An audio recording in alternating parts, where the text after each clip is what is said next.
nataka tuzungumze habari ya uchumi na fedha, lakini tungeweza kusema katika mafanikio kuna kanuni maalum kwa ajili ya kuweza kuwa na mafanikio makubwa ya kiuchumi. Mojawapo kubwa ni kwamba unapoweza kuwekeza, ukaanza biashara, ukaendelea na biashara, haijalishi unafanya biashara au umeajiriwa, kwa sababu wote hawa aina mbili, wafanya biashara, wafanya kazi, waajiriwa, wote wanafanikiwa isipokuwa kwa namna tofauti tofauti. Sasa kuna kitu kinaitwa nidhamu ya fedha. Unataka kufanikiwa lazima uwe na nidhamu ya fedha. Nidhamu ya fedha inaenda katika vipengele vitatu.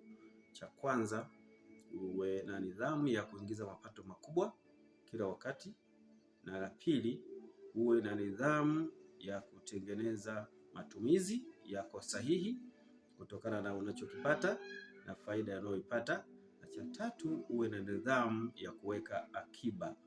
Na akiba ndio nguzo kubwa ya uchumi. Mtu yote asiyekuwa na akiba ya fedha, ya mali, hawezi kufanikiwa kabisa kuwa na uchumi mkubwa.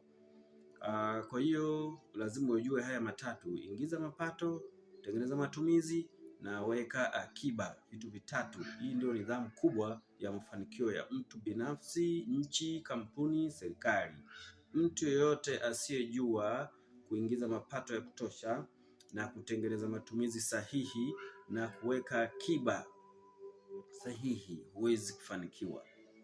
Kwa hivyo niseme machache kwa leo. Fanya haya matatu, uwe na nidhamu katika yote. Nidhamu ya kuhakikisha unaingiza pesa, nidhamu ya kuhakikisha unatengeneza matumizi sahihi kulingana na kipato chokipata, na tengeneza nidhamu ya kuweka akiba. Kwa kila shilingi unayoipata iwekee akiba. Asanteni. Nitawaeleza baadaye siku nyingine namna gani tunaweza kuweka akiba. Asante sana.